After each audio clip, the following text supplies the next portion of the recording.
Don't you step on a snake. Don't you ride in a plane. Don't you eat a steak. It might kill you. Don't you stay in the sun. 안녕하세요. 생방송 건강클리닉의 이윤선입니다. 자, 우리 몸에 있어서 제2의 심장이라고 불리는 곳, 바로 발입니다. 우리 몸의 기초가 되고요, 또 뿌리가 되는 아주 중요한 곳인데요. 자, 이렇게나 중요한 발의 건강, 어떻게 평소에 좀 챙기고 계셨나요? 불편한 신발을 너무 오래 신다 보면 발에 변형이 올 수 있고요. 또 무리한 운동을 계속하다 보면은 통증이나 여러 가지 질환이 찾아올 수 있다고 합니다. 하지만 발이니까 하는 마음으로, 오늘 좀 많이 걸었나 보다 하는 마음으로 그냥 넘기시는 분들 굉장히 많으시죠? 네, 이러다가는 자칫 질환으로 이어질 수 있다는 점 꼭 잊지 마시기 바랍니다. 자, 그래서 오늘 생방송 건강클리닉에서는요, 다양한 발의 질환과 그 치료법 알아볼까 합니다. 여러분을 위한 2대 상담 전화 259개 5100번, 5200번 오늘도 활짝 열려 있으니까요. 평소에 발에 좀 통증이 느껴졌다 하시는 분들 오늘 상담 전화로 한번 해결해 보시는 것도 좋을 것 같습니다. 자, 오늘 이 시간 발에 생길 수 있는 다양한 질환에 대해서 친절하게 상담해 주실 분 소개해 드릴게요. 윤지열 정형외과 전문의 나오셨습니다. 반갑습니다. 네, 오늘 주제가요, 다양한 발의 질환과 그 치료법입니다. 제가 앞서서 발을 제2의 심장이다라고까지 소개를 했는데요. 대체 발이 얼마나 중요한 기능을 하고 또 어떤 특징이 있는지 한번 들어볼 수 있을까요? 네, 발은 우리 몸의 굉장히 중요한 기관입니다. 우리 몸은 총 206개의 뼈로 구성이 되어 있습니다. 네. 그중에서 52개의 뼈가 발에 분포가 되어 있습니다. 네. 그리고 총 64개의 근육과 인대가 발의 움직임에 관여를 한다고 되어 있는데요. 네. 이처럼 발은 그 많은 인대가 분포함에 의해서 다른 신체 기관보다 다르게 그래서 그 격렬한 긴장과 비틀림에도 견딜 수 있게 설계가 되어 있습니다. 네. 뿐만 아니라 많은 모세혈관과 그 신경들이 분포되어 있어서 굉장히 예민한 감각에도 느끼게 되고 뿐만 아니라 심장에서 다리로 내려온 혈액을 다시 정맥을 통해서 심장으로 보내는 데 있어서 발이 다시 짜주는 역할을 하게 됩니다. 그래서 발은 제2의 심장이라는 별명을 갖고 있게 되겠습니다. 네. 뿐만 아니라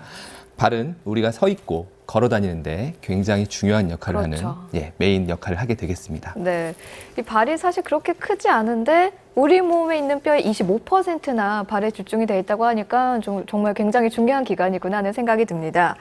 자, 이런 중요한 발이 불편한 신발을 너무 오래 신거나 운동을 심하게 하면 변형될 수 있다고 하던데요. 네. 발 모양이 변하는 게 그렇게나 심각한 문제가 될 수 있을까요?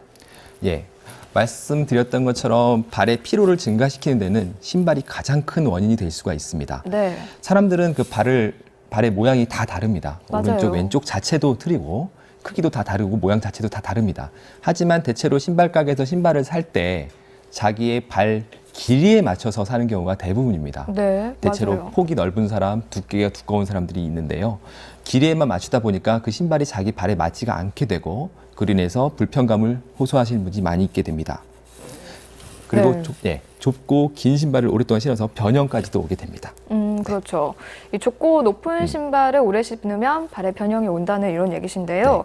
이러면 뭐 신체 불균형도 나타나고 여러 가지 질환도 나타날 수 있을 것 같은데요. 네. 발에 나타날 수 있는 질환들 어떤 것들이 있을까요? 예, 너무나 많은 질환들이 지금 발에 나타날 수 있습니다. 그 전부를 다 방송에서 말씀드리긴 곤란할 것 같고요. 네. 가장 빈도가 높은 질환부터 말씀을 드리자면은 우리 엄지 발가락이 휘게 되는 무지외반증, 네. 그리고 발 뒤꿈치가 지끈지끈 아픈 족저근막염, 그 외에도 바깥쪽 5번째 발가락이 아픈 뭐 소건막류라든지 네. 뭐 발가락이 휘는 망치 족지, 그리고 우리 누구나 다들 겪어보시는 발목 염좌, 예, 그리고 또 한 가지 뭐 많이 겪는 것 중에 하나가 또 염좌에 의해서 만성 불안정성이 생길 수도 있고 또 뭐 당뇨가 심한 분들은 발가락이 썩어 들어가는 그런 아유. 당뇨병성 질환들도 예. 있을 수 있고요. 그 외에도 뭐 관절염 등등 너무 많은 질환들이 생길 수 있겠습니다. 네, 지금 간단하게 언급해 주신 것만 해도 한 8가지는 되는 것 같은데요. 굉장히 많은 질환들이 있는데 좀 많이 걸리는 대표적인 것부터 하나씩 알아보도록 하겠습니다. 자, 가장 먼저 무지외반증에 대해서 알아보겠습니다. 사실 여성들이라면은 무지외반증 한 번쯤은 들어보고 걸린 사람도 굉장히 많을 것 같거든요. 우리 어머님들에게 굉장히 흔한 질환이다라고까지 하는데요. 어떤 질환인가요? 예, 무지 외반증. 예, 무지가 한자로 엄지발가락입니다. 네. 외반, 말 그대로 바깥쪽으로 돌아가는 질환이 되겠습니다. 그래서 단순히 휘는 것뿐만 아니라 무지 외반증이라는 거는 발가락이 3차원적인 구조로 네. 돌아가는 변형, 회전 변형까지 아, 같이 동반을 하게 뒤틀린다고 됩니다. 보면 예, 될까요? 휘면서 돌아간다고 이해하시면 편할 것 같고요. 네. 발가락을 잡아주는 굴근, 그 다음에 펴주는 신근, 그 네. 두 개의 인대의 불균형에 의해서 발가락이 휘는 거가 되겠습니다. 그래서 일단 불균형이 발생하게 되면 그 도미노처럼 계속 불균형이 힘이 작용이 한쪽으로만 쏠리기 때문에 점차 악화가 되게 되고요. 왼쪽에서 보시는 사진처럼 그림과 같이 정상적인 발에서는 펴주는 근육과 굽혀주는 근육의 정렬 상태가 맞아서 네. 올바른 모양을 갖게 되겠지만 그 오른쪽에 있는 그림처럼 일단 균형이 깨지게 되면 발가락을 바깥쪽으로 당겨주는 근육의 힘이 점차 커지게 되고 예. 도미노처럼 계속 그쪽으로 쏠리게 되니까 점차 질환이 악화되고 진행하는 그런 질환이 되겠습니다. 네. 이쪽 오른쪽에 보면 굉장히 좀 극단적인 사진이긴 예. 하지만 예, 두 번째 발가락 위로 엄지발가락이 올라타 있는 그죠? 그 아래도 보면 엑스레이 보면 굉장히 좀 많이 굵직한 휘었네요. 예, 좀 극단적인 양상이라고 볼 수는 있겠습니다만 이런 식으로 휘는 게 무지 외반증이 되겠습니다. 네. 저는 무지 외반증 그냥 조금 휘은 정도로만 생각을 했는데 사진을 네. 보니까 저 정도로 휘고 뒤틀린다면 통증이 굉장할 것 같은데요. 네. 대체 이 무지 외반증은 왜 생기는 건가요? 무지 외반증이라는 병 자체가 그 생활 습관하고 굉장히 밀접한 관련이 있습니다. 우리 여성분들이 많다고 들었는데요. 네. 여성분한테 많은 이유 중에 하나가 우리 여성분은 하이힐 많이 신지 않습니까? 진짜 포기할 수 예, 없는. 포기할 수 없고 요즘에 네. 키 유행 많으니까요. 뒤꿈치가 높아지고 하게 되면 앞쪽으로 하중이 많이 쏠리는 데다가 네. 하이힐은 앞에 뾰족해요. 예, 뾰족하고 좁죠. 네. 그렇기 때문에 무지 외반증이 더 생길 수 있는 환경을 조성해주는 그런 조건이 돼버리고요. 또 한 가지 중요한 게 유전적인 요인이 있습니다. 네. 네, 엄마, 아빠, 할머니, 할아버지 중에서 무지 외반증 환자가 있으신 집안에서는 병이 발생할 확률이 훨씬 높다고 하겠습니다. 뿐만 아니라 네. 여성분들한테 이 병이 많다고 드렸는데요.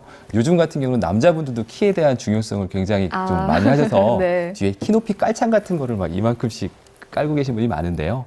그런 경우에 남성분들에게도 요즘에 적지 많이 않게 무지 증가하고 외반증이 있겠네요. 증가하고 있는 추세입니다. 네. 그러니까 앞이 뾰족하고 폭이 좁은 신발 그리고 굽이 좀 높은 신발 보기에는 사실 굉장히 예쁠지 모르더라도 발 건강에는 굉장히 안 좋은 신발들이었습니다. 자, 그럼 이 무지 외반증의 증상 어떤 것들이 있을까요? 네. 일단은 무지 외반증의 증상, 아까 그림에서 느끼셨겠지만은 굉장히 아플 것 같다라고 우리 딱 아나운서께서 봐도 아파 예. 보입니다. 제일 환자분들이 호소하는 것 중에 제일 큰 증상은 통증입니다. 아파서 신발을 못 신겠습니다. 네. 걷기가 힘듭니다. 제대로 걷기가 힘들다. 예. 그리고 뭐 땡땡 붓는다. 이렇게 호소하시는 분들이 있고요. 또 한 가지는 또 미용적인 측면이 굉장히 강합니다. 네. 올여름에 나 샌들을 신고 싶은데 발이 너무 못생겨서 부끄러워서 못 신겠다. 그럴 것 같아요. 예, 이런 걸 호소하시는 분들이 굉장히 많고요. 아무튼 제일 큰 거는 통증이 되겠습니다. 그렇군요. 근데 발 건강하면은 발이 틀어지면 뭐 무릎이나 허리도 안 좋다고 하는데 그런 통증도 같이 찾아올까요? 네. 충분히 가능한 거고요. 왜냐하면 발이 틀어지게 되면 그 정상적인 보행이 불가능하게 됩니다. 네. 엄지 발가락은 우리 몸의 체중의 절반 이상을 지탱을 합니다. 나머지 발가락 4개보다 엄지 발가락이 훨씬 많은 체중을 부하를 받거든요. 네. 하지만 아까처럼 돌아가고 회전이 되게 되면 제대로 된 체중 부하 능력이 사라지게 됩니다. 그러면 나머지 4가지 발가락에 의해서 보행이 일어나게 되고요. 그렇게 되면 과부하가 걸려서 제대로 된 보행이 될 수가 없습니다. 그렇게 되면 순차적으로 발목, 무릎, 고관절, 허리에까지 이상이 올 수가 있고요. 이로 인해서 증상이 호소하시는 환자분들이 상당히 많으십니다. 네. 그러니까 불편한 신발을 너무 오래 신거나 발에 약간 이상 증상이나 통증이 조금 있을 때 이걸 방치하게 되면은 발가락 변형도 점점 심해지고 또 자세까지 변형되면서 무릎이나 허리 통증까지도 찾아올 수 있다는 말씀이시네요.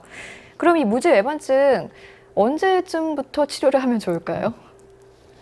네, 특별한 치료 시기가 따로 정해져 있는 질환은 아닙니다. 제일 중요한 거는 환자분의 증상입니다. 네. 난 아파서 너무 힘들다. 발이 모양이 너무 보기가 싫다. 이럴 때는 언제든지 치료를 할 수 있는 상황이 될 수 있고요. 뭐 각도가 몇 도가 돼야지 치료를 한다. 뭐 이런 절대적인 기준이 존재하는 없어요. 질환은 네. 아닙니다. 그러면은 이 조금 이상할 때 그냥 찾아가기에도 또 그렇고 네. 그렇다 안 찾아가기에도 그렇고 어떤 조금이나마 네. 이럴 땐 병원에 가라 이런 증상은 없나요? 뭐 굳은 살이라든지 어떤 것들 없을까요? 예, 맞습니다. 아까 말씀드렸듯이 굳은 살 굉장히 좋은 얘기를 해주셨고요. 네. 굳은 살이 배기는 이유는 한쪽으로 체중이 쏠리기 때문에 그렇습니다. 굳은 살이 배기면은 일단은 징조가 좋지 않은 게 되고요. 그럴 때는 병원에 가서 검사를 해보셔야 될 거고, 네. 엑스레이를 찍어서 단순히 각도만 정해주는 걸 봐도 얼마나 진행된지는 알 수가 있습니다. 그렇군요. 자, 중년 여성들에게 흔히 생길 수 있는 것 바로 무지외반증입니다. 엄지발가락이 휘어지면 통증이 점점 심해지고요. 계속 앞으로 쭉쭉 더 진행이 된다고 하니까요. 치료가 정말 시급하게 빨리빨리 하면 참 좋을 것 같은데요. 근데 이거는 치료를 어떻게 해야 될까요? 뼈에 문제가 생긴 거잖아요. 네. 어떻게 치료하는 게 좋죠? 일단은 통증의 관리가 가장 중요하겠습니다. 일부 이제 외래에서 환자분들 찾아오신 분 중에서 무지외반증 자체가 심하진 않은데 아프다는 분들이 있습니다. 그런 분들한테까지 수술을 권장드리진 않고요. 네. 하지만 통증이 심하고 꺾어진 각도가 심하신 분들은 수술적인 치료만이 해답이 될 수가 있겠습니다. 말씀드렸듯이 네. 뼈 자체가 휘고 정렬이 깨진 상태이기 때문에 그 뼈 자체를 잡아주지 않고서는 그 치료가 되지가 않겠습니다. 네, 지금 자료화면 나오죠? 네, 지금 자료화면을 보시면 왼쪽 그림이 수술 전 사진이고 오른쪽이 수술 후 사진이 되겠습니다. 지금 발가락이 무지외반증이 보여지고 있고요. 그 발가락이 같이 돌아가는 회전 변형뿐만 아니라 그 1번 중족골이라고 하는 네. 그쪽이 많이 튀어나와 있습니다. 그래서 그쪽에 튀어나온 뼈를 절제를 하고 절제를요? 예, 튀어나온 네. 부분을 절제를 하고 뼈의 그 몸통 부분을 절골을 해서 정렬을 맞춰주고 나사 고정을 한 상태가 되겠습니다. 네. 수술 후에 굉장히 좀 이뻐진 상태가 되고 있고요. 네, 환자분도 그렇네요. 미용적인 문제나 다 만족을 하고 계십니다. 네, 그럴 것 같습니다. 자, 이 무지외반증의 치료 휘어진 엄지발가락을 수술로 교정한다고 하셨어요. 튀어나온 뼈를 네. 뭐 잘라내고 네. 얘기를 들었을 때는 좀 큰 수술이다라는 생각이 들거든요. 네. 과연 나중에 수술 후에 걷는데 불편함은 없는지 그리고 좀 크다고 느낌을 받는 걸로 봐서는 회복 기간도 길지 않을까라는 두려움도 생기고요. 어떤가요? 그러니까 대체로 이제 환자분들 같은 경우에 이제 뼈를 자른다, 그러니까 뭐 굉장히 겁을 내시는 네. 분들도 많은데요. 뭐 꺾어진 각도에 따라서 그 치료 방침이 굉장히 다양합니다. 무지외반증은 수술 방식만 해도 수십 가지가 넘고요. 그래서 그 각도에 맞는 치료법이 있는데 대체로 공통적인 거는 한 3일 정도면은 뒤꿈치 보행이 가능하십니다. 예, 네. 그 정도 빠르네요. 고정은 가능하고요. 한 3주에서 한 6주 정도만 지나도 직장 뭐 생활은 가능하시다고 보여집니다. 네. 심한 육체 노동이 안 되면 가능할 거고요. 네. 한 3개월, 6개월 정도 지나면 일상적인 운동도 다 가능하신 정도가 됩니다. 네. 그러면요. 이 직장인의 경우에는 사실 운전하면서 다니시는 네. 분들 많잖아요. 앞으로 밟는데 네. 어느 정도 후부터 운전을 하면 좋을까요? 뭐 개인적인 차이가 좀 있을 수는 있겠지만은 3주에서 6주 정도면 충분히 운전을 하실 수 있을 거라고 생각이 됩니다. 아, 네, 그렇군요. 자, 여러분, 발에는요, 다른 신체 부위보다 더 많은 뼈와 근육, 힘줄이 있습니다. 그만큼 우리 몸에 있어서 굉장히 중요한 부분인데요. 근데 이 발 건강 간과하고 쉽게 넘기는 경우 굉장히 많습니다. 자, 오늘 생바스 건강클리닉에서는 이 발의 건강 오늘 알아보고 있으니까요. 평소에 발이 좀 불편하셨던 분들 상담 전화로 한번 해결해 보시는 건 어떨까 싶네요. 259개 5100번, 5200번 활짝 열려 있습니다. 자, 지금 상담 전화 연결되어 있습니다. 바로 연결해 보도록 할게요. 여보세요? 여보세요? 네, 네, 안녕하세요. 아, 예. 수고하십니다. 네, 어떤 증상 있으신가요? 운동을 하고 난 뒤에 네. 이 발을 하면 엄지발가락에서 발 뒤꿈치 쪽에 그 움푹 파인 쪽 있잖아요. 그러면은 네. 거기가 그러니까 지가 자주 나는데 이래 쭉 다리를 뻗으면은 예. 그게 어떤 증상에서 거기 나타나는지 그걸 좀 알고 싶어서요. 어디가 안 좋으면은 그게 나타나는 것이. 주로 운동 후에 많이 나타난다고 하시네요. 평상시에는 괜찮으십니까? 아, 평상시에도 네. 어떻게 이래 자고 일어나가지고 기지개 켜듯이 이래 발을 그 하면은 네. 예, 그 쥐가 이래 내리는 적이 있는데 그 쥐 내리는 운동을 부위가 하면은 좀 많이 나타납니다. 쥐가 내리는 부분이 위치가 어디까지? 종아리 위까지 올라가시나요? 아니면 예, 종아리까지 같이. 종아리부터 발 끝까지 쭉 타고 내리는 것처럼 나타납니까? 발 끝에는 괜찮은데 예. 발 움푹 파인 쪽 있잖아요. 안쪽 복숭아뼈 쪽 말씀하신 것 같습니다. 아니 복숭아 쪽이 아니고 발바닥. 발바닥. 예. 아, 어딘지 이해갑니다. 이렇게 오목한. 예, 예, 예, 예. 오목한 쪽에 예. 거기까지 네. 장단지하고 네. 그쪽이 같이 지가 쫙 나는데. 예, 일단은 환자분을 직접 뵙고 증상을 좀 확인을 해봐야 될 것 같긴 한데요. 지금 말씀만 듣기로는 그쪽 안쪽으로 가는 작은 신경이 있습니다. 예. 예, 발가락 밑으로 가는 작은 신경이 있고요. 예. 그쪽에 특히 운동할 때 많이 증상이 악화되고 쩌릿쩌릿하고 쥐가 내린다는 걸로 봐서는 그 신경 포착 증후이나 신경이 눌리는 가능성이 좀 있을 수 있습니다. 네. 그럼 병원을 찾아가 봐야 되나요? 예, 일단 병원에 와서 검사를 좀 해봐야 될 거고요. 필요한 경우에는 정밀 검사로 근전도 검사 같은 걸 추가로 시행할 수가 있겠습니다. 예. 지금 말씀하신 병이 뭐 큰 병인가요? 일단은 신경 포착증이라는 건 신경이 눌리는 거거든요. 네. 우리 뭐 손목에 수근관 증후군 이런 병 같이 발에도 작은 신경들이 지나갑니다. 그 신경들이 눌리게 되면 그 지배 영역에 쩌릿쩌릿한 감 그리고 뭐 쥐가 내린다 이런 증상을 호소하실 수 있고요. 일단은 심하다면은 신경 이완술 같은 걸 해줄 수도 있겠지만 네. 경미한 경우에는 약물 치료도 호전될 수가 있으니까요. 네. 한번 병원에 한번 와주시기 바랍니다. 그러면 운동하고는 상관이 없는 겁니까? 운동하고요. 운동을 하면은 아무래도 그쪽에 신경 포착이 좀 더 세게 될 가능성이 많습니다. 일단은 운동도 너무 과격하게 하는 거는 권장드리지 않습니다. 네, 알겠습니다. 네. 네, 감사합니다. 오늘 전화 고맙습니다. 네, 계속해서 다음 전화 연결하도록 하겠습니다. 네, 여보세요? 여보세요? 네, 안녕하세요. 네, 수고하십니다. 아, 네. 어떤 증상 있으신가요? 아, 네. 저는 있잖아요. 예. 좀 내가 오늘 하루 무리했다 싶으면 발바닥이 아파요. 오른쪽. 아. 왼쪽 발바닥이요. 왼쪽이요? 앞쪽으로. 예, 예, 예. 네. 그래가지고 조금 뭐 운동이 걷는 거를 좀 주로 하는데요. 걷고 나도 그렇고 신발도 전혀 실도 안 신고요. 네. 그냥 뭐 운동하나 등산나 안 그러면은 뭐 이게 폭이 좀 넓은 신발도 신고. 네. 그래 지금 이거는 치료는 받아보진 않았어요. 몇 년 전에 뭐 이제 큰 병원에 가서 마산 의원에 갔더만은 네. 발 마사지 해주고 신발 편한 거 신고 양발 두꺼운 거 신고. 그런데 이건 안 해요. 자꾸 내 몸이 좀 했다 하면 피곤했다 하면은 이제 내가 몸에 무리 갔다 하면 이런 증상이 있는데 야 이것도 어디 무슨 딸을 가야 되나도 모르고. 일단 정형외과 진료를 받으시는 게 맞고요. 아 예. 예, 지금 발 앞쪽이 아프신 분이 굉장히 많습니다. 환자분처럼. 네네. 대체로 많이 걸었을 때 생긴다고 하시고요. 이따가 제가 오후에 설명을 드리겠지만 족저근막염하고는 약간 다른 양상이긴 하지만 비슷한 양상의 병이라 보시면 되겠습니다. 아 예, 발바닥을 잡아주고 있는 인대에 과사용으로 인해서 염증이 생긴 질환으로 보여지고요. 예, 신발을 지금 운동화를 신는다고 하시지만 운동화 자체가 또 안 맞는 운동화일 수도 있거든요. 좀 운동화도 좀 예. 좁은 것보다는 넓은 거 아니십니까? 예, 너무 내 넓어도 생각은 오히려 그게. 예, 좀 좋지가 않고요. 네, 좁은 거는 안 돼요 신발. 예, 어머니 발 모양이 뭐 평발이든지 아니면 요족이라고 해서 평발의 반대로 생긴 발일 수도 있습니다. 환자분 발에 맞는 신발을 신는 게 굉장히 중요할 것 같고요. 그래 선생님 왼쪽이 또 신발이요. 네. 더 커요 발이 왼발. 그래요. 일단은 증상은 이거 같은 경우는 말만 들어서는 알 수는 없을 것 같고 한번 병원에 한번 와주시기 바랍니다. 환자분의 발을 평가를 하고 거기에 맞는 치료법이 필요할 것 같습니다. 그러면 정형외과에 가면 됩니까? 네, 정형외과 오시고요. 스트레칭을 네. 좀 이따 알려드릴 겁니다. 방송에 나갈 거니까 이따 방송 네, 보시면 네. 스트레칭 운동 배우시고 또 네. 조교 뜨끈뜨끈한 찜질을 많이 하시면 도움이 되지 않을까 생각이 됩니다. 네. 그리고 아니 선생님 이게 그러면은 왜 그랬습니까? 내가 몸이 피곤하다면 그런 걸 더 느끼는데. 네. 네. 대부분 그거하고 과사 상관없습니까? 대부분 과사용에 생기는 질환이 많습니다. 많이 써서 생기는 병이기 때문에 네. 휴식을 충분히 취해주시고 치료를 받는다면은 좋아지실 수 있다고 보여집니다. 그러니까 너무 많이 감사합니다. 걸어서 아플 수도 있다는 얘기시네요. 네.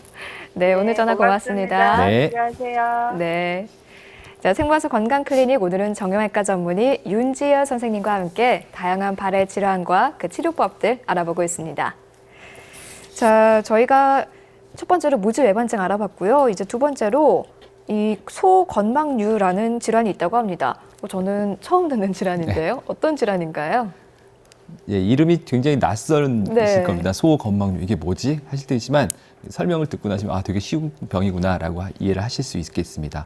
말 그대로 소건막류라는 거는 무지외반증의 반대 개념이라고 보시면 됩니다. 네. 새끼 발가락에 생긴 무지외반증이라고 생각하시면 되겠습니다. 바깥쪽 새끼 발가락이 휘는 그런 병이 네. 되겠습니다. 네, 자세한 그림 보면서 한번 설명을 들어볼 수 있을까요? 네, 지금 사진을 보시면 이 환자분 같은 경우에는 새끼 발가락이 안쪽으로 좀 휘면서 새끼 발가락의 뿌리 부분이 지금 빨갛게 변형이 와 있고요. 네. 톡 튀어나와 있습니다. 그래서 이로 인해서 이쪽이 신발에 닿으면 굉장한 통증을 호소하게 되고요. 걷는데 불편감을 호소하게 됩니다. 네. 그러니까 무지해반증은 엄지발가락이 바깥쪽으로 네. 가는 거였다면 네. 소건망류는 새끼 발가락이 안쪽으로 예. 가는 거네요. 예. 아, 그렇군요. 근데 이 무지해반증이요. 아까는 그 신발 때문에 네. 생긴다고 하셨잖아요. 그럼 소건망류도 정반대긴 하지만 사실 비슷한 형태이기 때문에 역시 원인도 신발이라고 보면 될까요? 네. 아까 말씀드렸던 거와 똑같습니다. 신발이 가장 큰 원인을 착용하게 될 거고요. 네. 발 모양 자체를 결정하는 유전적인 소인도 굉장히 큰 영향을 미치게 됩니다.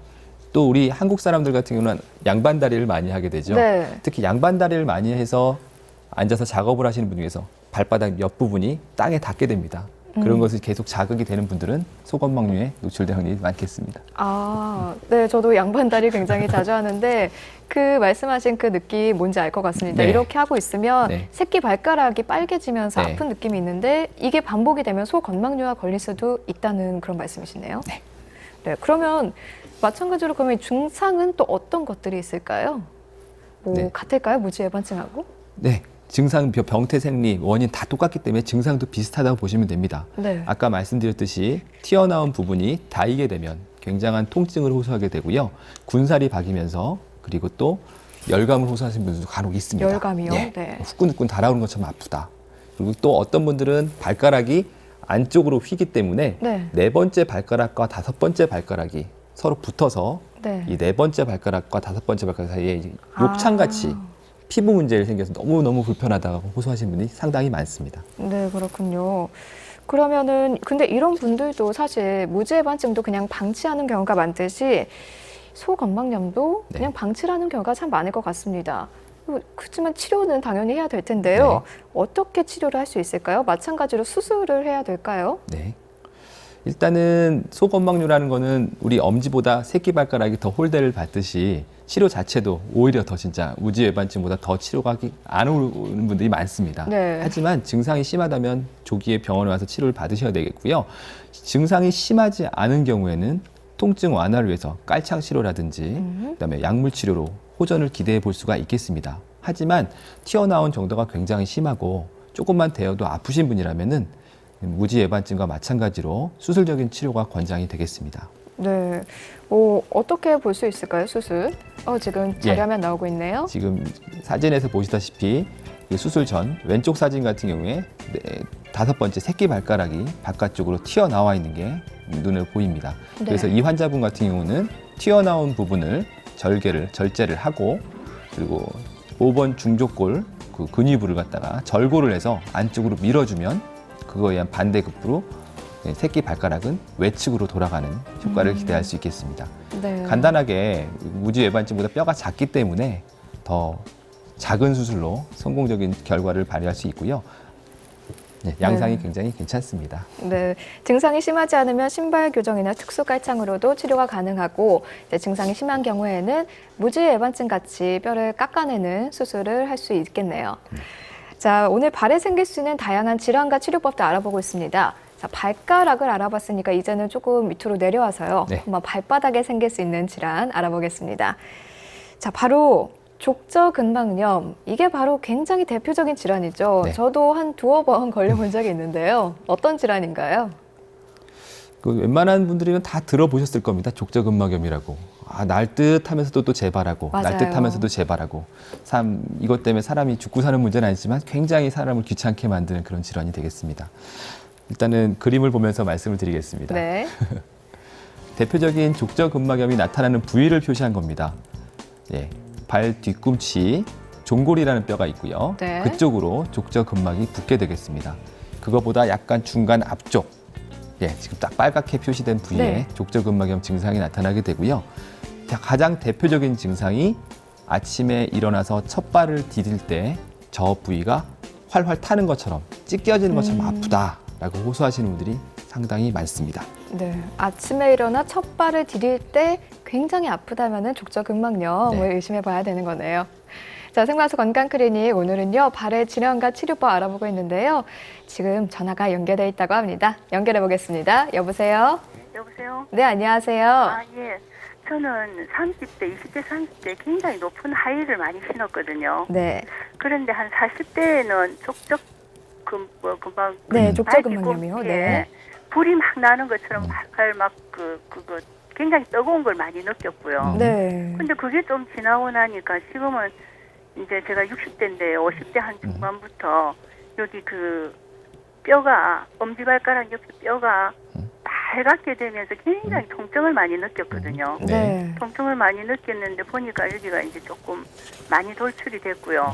그리고 이제 네 번째, 다섯째 발가락에 티눈이 생겼어요. 네, 그래가지고 지금 티눈은 계속 이제 뭐 플러스 뭐 이제 목욕하고 난 뒤에 이제 잘라내고 이렇게 해서 걸을 때는 별로 지장이 없는데요. 네. 지금은 이제 이게 빨갛게 되면서 되게 아플 때는 이렇게 튀어나오는 것 같으면 지금은 어느 정도 나와서 그런지 통증은 없거든요. 네, 그리고 발을 이제 디뎠을 때 그 뒤에 아픈 것도 없는데 네. 지금은 이제 그 발목이 한 번씩 걸어가다가 정말 통증을 느껴가 조금 있다가 또 그러면 괜찮고 그렇거든요. 네. 그래서 이게 굉장히 다양한 질환이 네네. 지금 근데 다 있는 제가 것 굉장히 같은데요. 오래 서서 일하는 직업입니다. 예, 그럼 더욱 힘드실 것 같은데요. 네. 바로 상담 부탁드리겠습니다. 지금 환자분 지금 보면은 한 가지 질환이 아니고요. 네. 거의 세 가지, 네 가지가 같이 겹쳐 있습니다. 무지외반증도 있고, 네. 그리고 네 번째, 다섯 번째 티눈이 생긴다는 건 소건막류도 같이 있으실 것 같고요. 네. 그리고 뒤쪽이 아프다는 거 봐서는 지금 족저근막염까지 족저근막염. 같이 호소를 하시고 계시고, 네. 예. 또 발목 그리고 통증. 예. 발목 자체도 오래 서 있는 일을 하신다고 보면은 여러 가지 발 질환에 노출될 위험이 상당히 크신 분입니다. 네. 네. 일단은 환자분 같은 경우는 무지외반증과 족저근막염으로 인해서 제대로 된 보행이 되지 않을 거라고 생각이 되고요. 그로 인해서 2차적으로 지금 발목에 이상이 온 것으로 생각이 됩니다. 네. 근데 보행은 지금 그 불편이 없거든요. 그러니까 어머님께서는 이제 불편은 없다고 하겠지만 이제 전문가의 입장에서 봤을 때는 보행이 분명히 어딘가 틀어졌을 가능성이 좀 많고요. 아, 골반이 좀 틀어진 것 같아요. 예, 그래서 이제 문제가 생겼을 가능성이 많고 병원에 한번 꼭 오셔서 판단을 해봐야 할 것 같습니다. 네, 한번 네. 꼭 오십시오. 네. 그러면은 지금 굉장히 네. 질환이 여러 개가 있잖아요. 이런 경우에는 뭐 어떤 걸 먼저 치료를 할 수 있는 건지 또 집에서 조금 도움이 될 만한 무언가는 없을까요? 아, 일단은 족저근막염 같은 경우는 스트레칭이 굉장히 중요합니다. 스트레칭이요. 예, 이따가 좀 설명을 드리긴 하겠지만은 네. 자가 치료로 할 수 있는 스트레칭 운동이 있고요. 그리고 급성기가 아니라면은 찜질 같은 것도 자주 해주는 게 찜질이요. 좋고요. 온찜질이겠죠. 예, 처음에는 온찜질이 좋습니다. 그리고 그 심하신 분들 같은 경우는 비스테로이드 소염제, 네. 네, 소염제 치료를 받거나 좀 더 심하신 분들은 특수 제작 깔창을 착용을 해서 네. 자기 발에 맞는 그 아치를 만들어주는 게 굉장히 중요하겠습니다. 음, 그런데도 불구하고 잘 낫지가 않는다. 그럴 경우에는 뭐 체외 충격파 치료라든지 스테로이드 주사요법 그리고 이것저것 다 해도 안 되는 분들은 수술적인 치료까지도 고려해 볼 수가 있겠습니다. 네. 그러면 일단 워낙에 여러 가지 지금 질환이 함께 혼재되어 있으니까 병원을 찾아서 좀 더 자세한 진단을 받는 것을 권하되 네. 이제 집에서 스트레칭이나 온찜질을 꾸준히 해주면 네. 그것도 꽤 도움이 되겠다는 그렇습니다. 말씀이시네요. 네, 오늘 더 궁금한 점 없으신가요? 네, 여보세요? 네, 끊어졌나 봅니다. 계속해서 다음 전화 연결하도록 하죠. 네, 여보세요? 여보세요? 네, 안녕하세요. 수고 많으십니다. 아, 감사합니다. 네, 저는 60대 초반인데요. 네, 제가 이제 직업이 오래 서가 있는 좀 직업이고요. 예. 근데 제가 한 2년 전에 이 발목을 계단에 내려오다가 이렇게 쳤겨가지고 좀 다쳤어요. 네, 그리고 한 20일 동안 이래가 치료를 해가 거의 났었는데 지금 한 보름 전부터 네. 이 발목이 지금 통증이 계속 오거든요. 그러니까 네. 그러면 발바닥하고 같이 발목이 이렇게 아파요. 아이고, 예. 그리고 이제 아침에 딱 일어나면 거의 뭐 한 달에 한 반 이상은 발목을 펴지를 못할 정도로 네. 이렇게 바로 딱 아침에 일어서 갖고 자고 일어나서 디디면 발이 이렇게 발목을 힘을 못 쓰겠더라고요. 네. 그래서 지금 제가 이제 전에 사진을 그때 아파서 찍어서 보니까 발목 인대가 좀 늘어났다고 그러더라고요. 네. 그랬는데 이게 왜 이렇게 자주 제가 많이 걷는 일을 좀 많이 해서 그런가 몰라도 차를 많이 타고 다니다 보니까 이걸 많이 걸어야 되는지 아니면 어떻게 해야 되는지 네. 좀 여쭤보고 싶었어요. 지금 연세가 60대 초반이시고 네네. 평상시에 많이 겹질리는 상태가 있으십니까? 네네. 네, 막 이게 예. 한번 다친 다리가 계속 겹질리십니까? 계속 자주 이렇게 가뭇하지는. 예, 그때 2년 전에 다친 이후로 계속 수시로 그냥 삐끗삐끗하고 그러시는 겁니까? 네. 그리고 네. 이제 자주 삐끗하진 않는데 네. 그 다리가 네. 이렇게 통증이 자주 와요. 일단은 아픈 부위가 바깥쪽 복숭아뼈 쪽인가요? 아니면 안쪽? 아니요, 안쪽. 안쪽이요. 네네. 예, 이 설명을 좀 드리면 일단은 환자분도 일단은 병원에서 정밀하게 검사를 해봐야지 판단이 되긴 할 것 같긴 하지만 네네. 얘기만 듣고 보면은 많이 서 있는 일을 하시고 네. 발목 쪽에 아마 큰 스트레스가 가는 상황인 것 같습니다. 네네. 그리고 반복적으로 지금 발목이 아프다고 하셨고 삔다고 하셨고 봐서는 이따가 지금 나오긴 할 건데 발목 인대 불안정성을 의심할 수 있는 상황이라고 생각이 됩니다. 네네. 네, 바깥쪽을 잡아주는 인대가 있고요. 걔네들이 이제 다치게 되면 발목이 이게 덜렁덜렁하게 됩니다. 네. 네, 만성적으로 불안정하게 돼서 그래서 지금처럼 안쪽에 있는 연골이나 인대가 손상이 같이 올 수가 있게 되고요. 네네. 그로 인한 증상으로 나타날 수가 있습니다.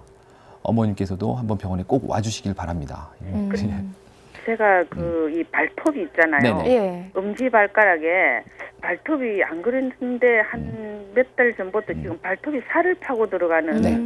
그런 증상이 있는 거는 어떻게 그랬는지 모르겠어요. 전에는 안 그랬는데. 혹시 무좀 있으십니까? 아니요. 발톱 무좀. 그런 것도 전혀 없는데. 없어요? 그래요. 네. 지금 호소하시는 증상은 내성 발톱이라고 굉장히 흔합니다. 대한민국 국민 중에서 한 10명, 한 두세 명 정도는 갖고 있을 질환이고요. 없었다가 갑자기 생기기도 하는 질환인가 봐요. 일단은 발톱을 깎는 습관도 굉장히 중요합니다. 네네. 이 같은 건 굉장히 발톱을 이게 발톱이라 생각하시면 대부분 옆을 후벼 파신 분들이 꽤 있습니다. 네. 그럴 경우에 내성 발톱이 굉장히 악화된다고 돼 있고요. 예.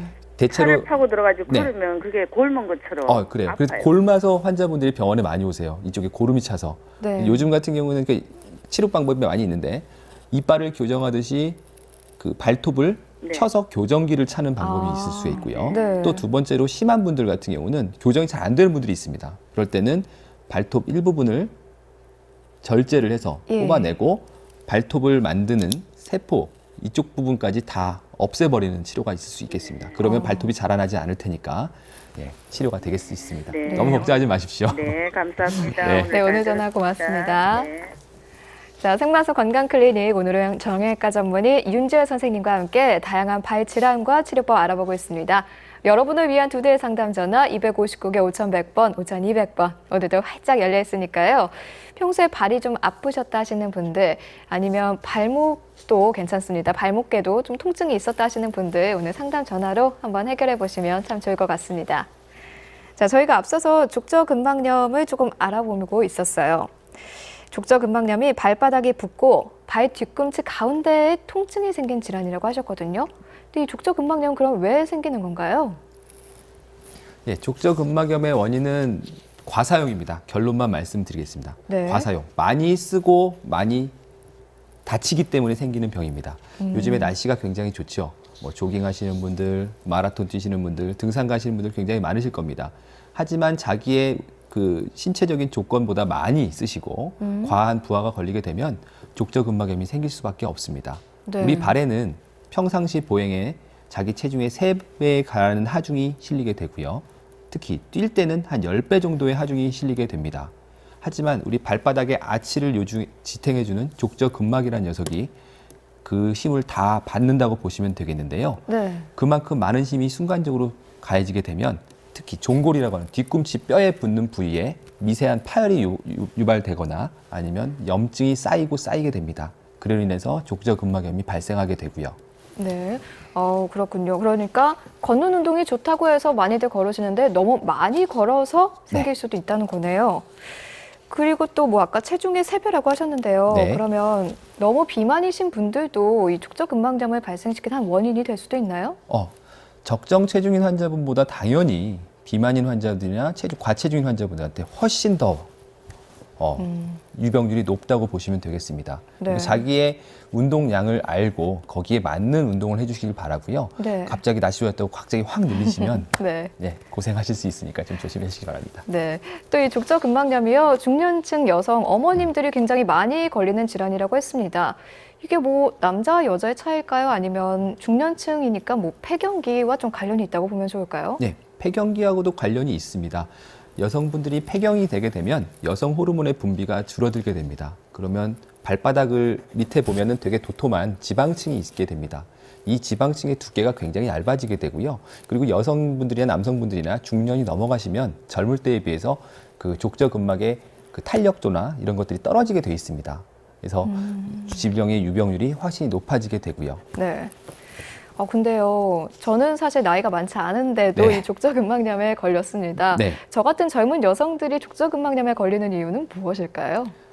예, 아까도 말씀드렸듯이 발 건강을 제일 해치는 제일 주범 하이힐이요. 하이힐을 질투가 있겠습니다. 네. 우리 여성분들 키 조금 커지시려고 하이힐 계속 신으시는데요. 자기 발 건강이 굉장히 안 좋아질 수 있으니까 꼭 필요한 자리가 아니라면은 하이힐은 좀 피해 피하는 주시는 게 게 좋지 않을까 좋겠네요. 싶습니다.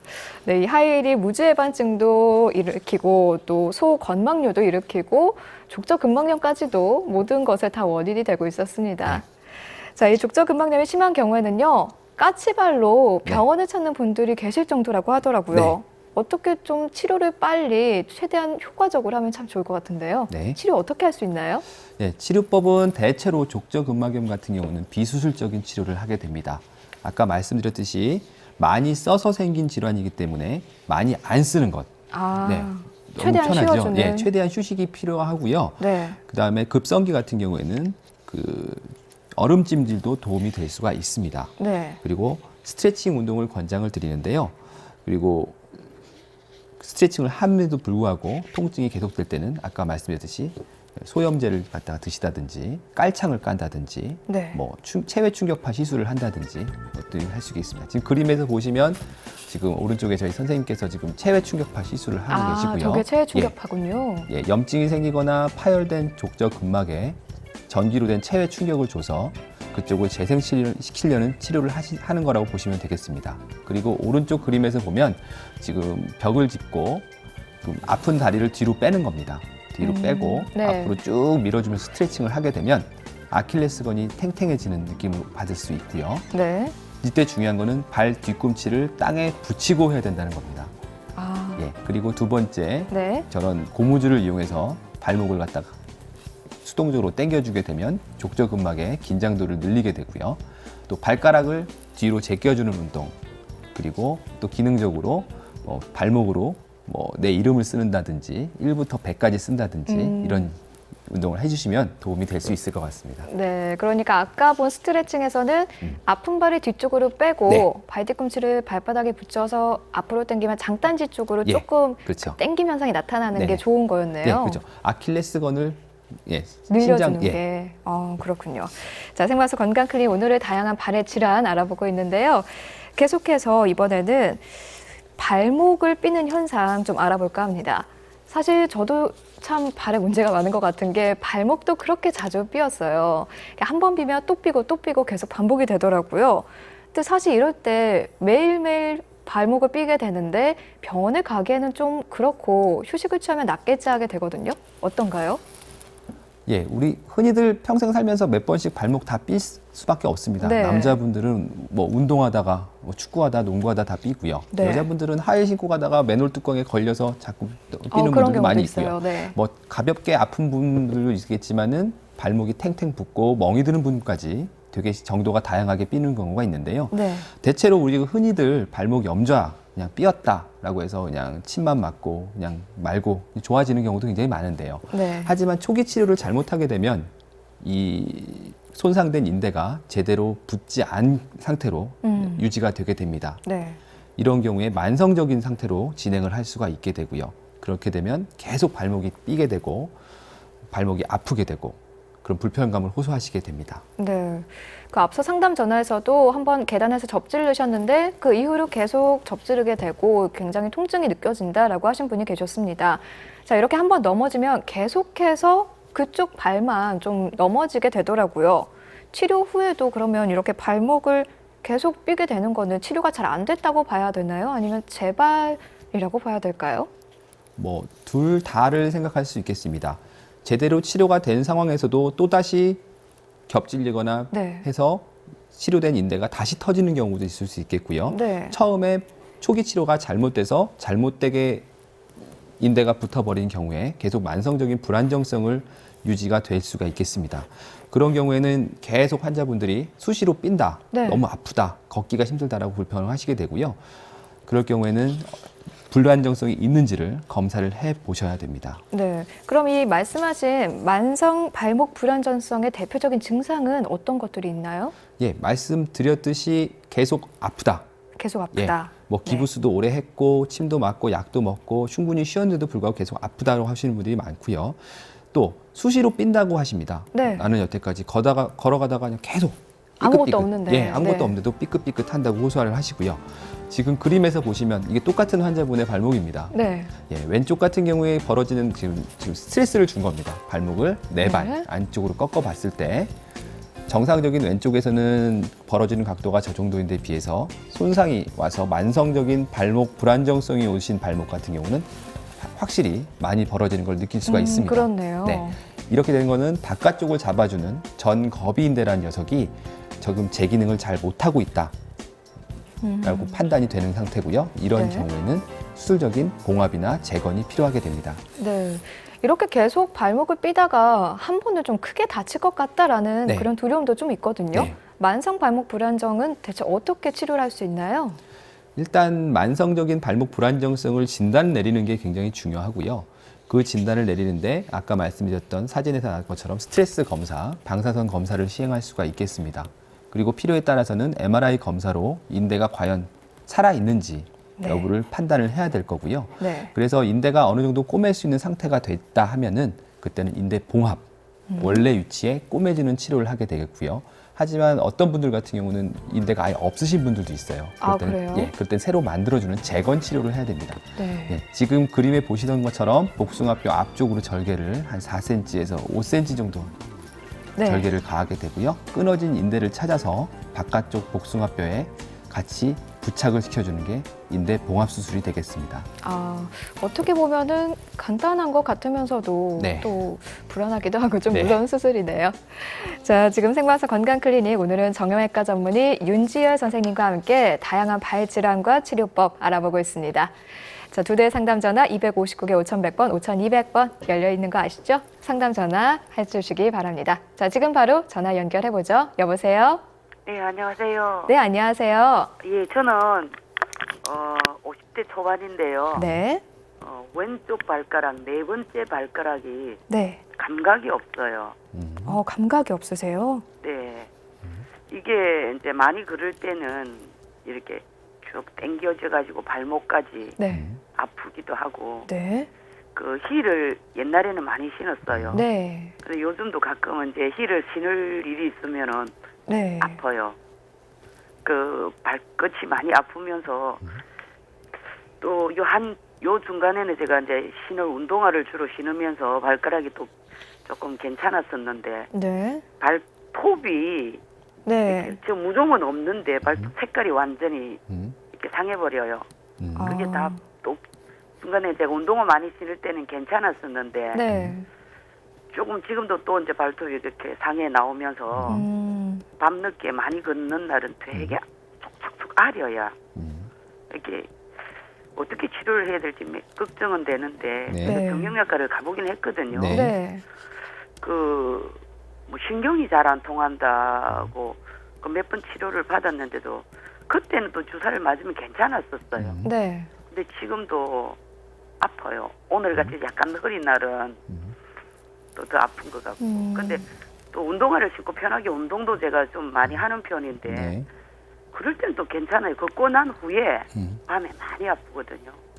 네. 상담해 주시죠. 네. 일단은 네 번째 발가락이 아예 감각이 없으신 건지 아니면 감각이 있다가 운동한 후에만 없어지는 건지가 좀 궁금하고요. 지금도 이렇게 디디고 있으면 네. 발가락이 없는 느낌이에요. 아예 감각이 없으십니까? 제가 뭐 꼬집거나 하나 이렇게 뭐 찔러보면 아프긴 아파요. 예. 네, 감각이 아픈데 예. 지금 4개 발가락을 바닥에 이렇게 짚고 있으면 없는 듯한 느낌이에요. 없는 듯한 느낌. 이렇게 본인이 만졌을 때 아는 이 느낌은 있다. 그 말은 감각이 아예 없어진 건 아니란 얘기고요. 그죠? 네. 그리고 발톱 색깔이 지금 변하고 있다. 네. 대체로 환자분 같은 분들을 외래에서 보면은 신발이 좀 꽉 끼는 분들이 꽤 많습니다. 신발에 대여서 발톱에 문제가 네. 생기는 경우가 꽤 많이 있고요. 그리고 발가락 감각이 없는 것 중에서 지금 오늘 설명은 드리진 않았지만 지간신경종이라고 하는 병이 있습니다. 네. 그 발가락 사이로 가는 감각신경이 있는데요. 그쪽에 신경 혹이 생기는 경우가 간혹 있습니다. 네. 그러면 그쪽 부분을 눌렀을 때 굉장한 통증을 호소하고 환자분들께서는 발가락 끝이 쩌릿쩌릿하다. 뭐 타는 것 같다. 환자분처럼 감각이 떨어진다라고 호소하는 분들이 간혹 있거든요. 일단은 주사를 맞았을 때 좋아진다는 얘기를 봐서는 아마도 지간신경종을 저는 의심을 좀 하고요. 네. 일단은 지간신경종이란 병이 맞게 진단이 된다면 약물 치료를 일단은 할 겁니다. 하고 그로에도 효과가 없게 되면 아까 말씀드렸던 주사 치료를 같이 겸할 수 있고요.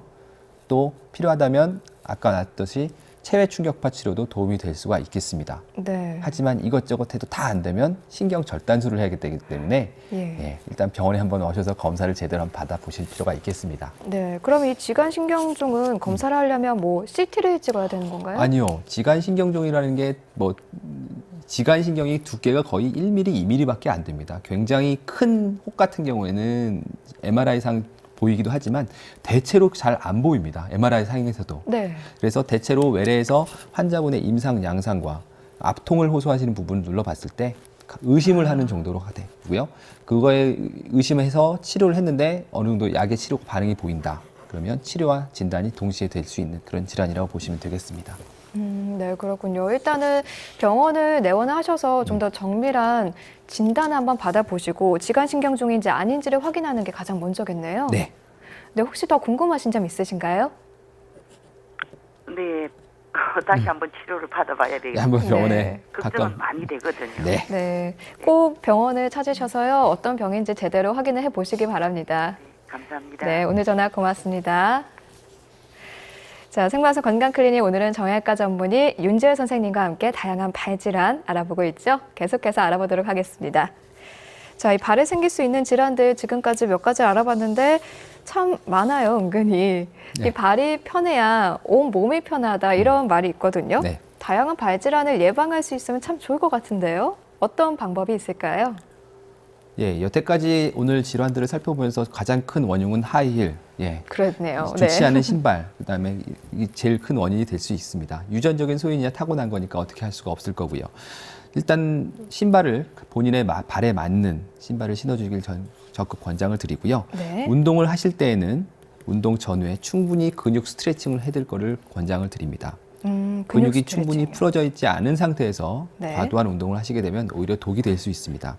그리고 신발은 쿠션이 푹신푹신한 신발을 네. 권장을 드리고 매일 한 2,000보 정도의 적절한 평지 보행 그리고 평지로요. 네. 그리고 30분 정도 걸으셨다면 10분 정도 충분한 휴식을 취해주는 것을 반복을 하는 것을 권장을 드리고 네. 족욕, 따뜻한 찜질이나 발 마사지를 통해서 하루 동안 고생한 발에게 휴식을 주는 게 도움이 된다고 생각이 됩니다. 네, 발에 잘 맞는 그리고 쿠션감이 좋은 신발 그리고 운동하기 전에 근육 스트레칭을 하시고요. 평질에 하루에 2,000보 정도 걷는 걸 권해주셨고요. 또 30분 걷고 나서 10분 휴식 그리고 족욕과 발 마사지 권해주셨습니다. 그리고 저는 늘 봤던 게 보행 습관이 중요하다고 하던데 네. 올바른 보행 습관이 따로 있나요?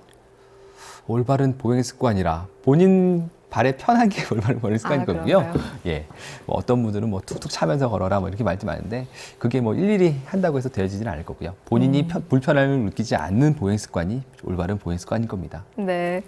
자, 생방송 건강클리닉 오늘 윤지열 정형외과 전문의와 함께 다양한 발질환과 치료법 알아봤습니다. 끝으로 시청자분들께 한마디 해주시죠. 예, 발은 우리 몸에서 제일 밑바닥에 양말하고 신발에 쌓여 있고 굳은 일을 맞지 않는 최전선에 있는 기관이 되겠습니다. 하지만 가장 홀대받고 있는 위치이기도 하고요. 하지만 여러분, 발은 항상 우리 걸을 때나 서 있을 때 지탱을 해주는 지팀목이 됩니다. 발의 고마움을 느껴주시고 저녁에라도 충분히 풀어주시고 마사지 해주시고 문제가 생기면 바로바로 병원에 와서 치료를 받으시기 바랍니다. 네, 선생님 오늘 말씀 고맙습니다. 자, 요즘 입맛도 없고 소화도 잘 안 되고 그저 피곤하기만 하다 하시는 분들 계시죠? 그리고 낮에 유독 졸음이 몰려온다 하시는 분들 계실 테고요. 이 모든 게요, 봄에 찾아오는 춘곤증 때문이라고 합니다. 이 춘곤증은요, 보통 일주일에서 3주 이내에 사라지기 마련인데요. 피로가 계속해서 쌓이다 보면은 이 춘곤증이 없어지지 않고 만성 피로로 이어질 수 있다고 합니다. 이 만성 피로를 없애는 방법, 올바르고 규칙적인 생활 습관이 가장 중요한데요. 무엇보다 중요한 규칙적인 생활은요, 규칙적인 운동, 그리고 아침 거르지 않기, 이 두 가지 굉장히 중요합니다. 그리고 요즘에 봄이라서 냉이나 달래, 쑥 같은 봄나물 굉장히 많이 나오고 있죠. 이 봄나물로 영양소를 충분히 골고루 챙기는 것도 좋다고 합니다. 또 졸음이 온다 커피 드시는 분들 굉장히 많은데요. 커피가 오히려 방해를 할 수 있으니까요. 맨손 체조나 스트레칭이 훨씬 좋을 것 같네요. 생활서 건강클리닉 오늘은 여기서 인사드릴게요. 시청해주신 여러분 고맙습니다.